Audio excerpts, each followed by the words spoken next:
Mercedes will have some big decisions to make as Toto Wolff and Lewis Hamilton call for changes. Mercedes have just a month to decide whether to back Toto Wolff and Lewis Hamilton's vision and build a new concept, according to Karun Chandhok.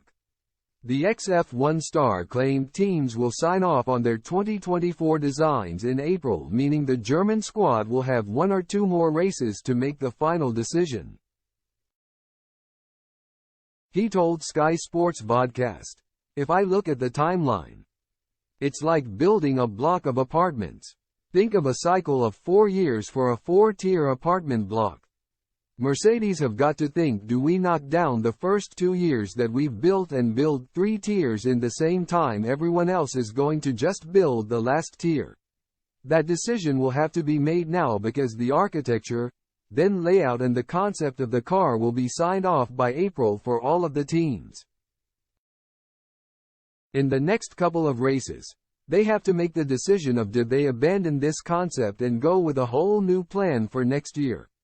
I think Toto is right to feel tense and frustrated because clearly there's a design team there that's told him, we're going to stick with this concept. It's going to work.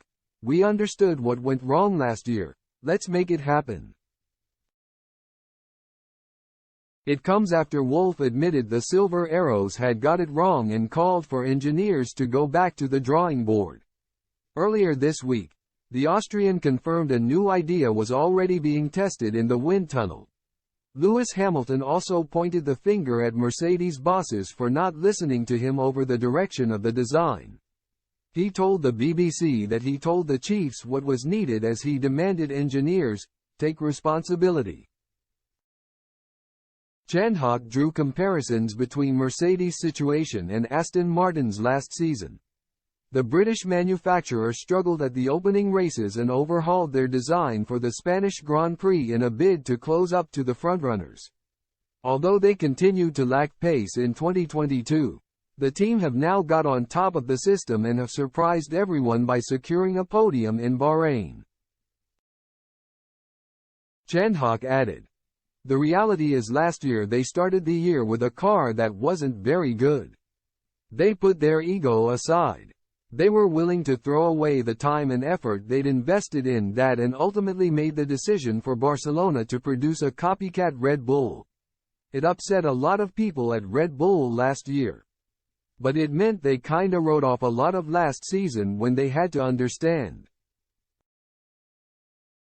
When you just copy something, it doesn't mean you fully understand it.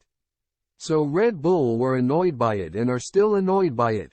But Aston spent last year understanding the philosophy and then they've improved on it and they've produced this car that's based on an already strong package last year.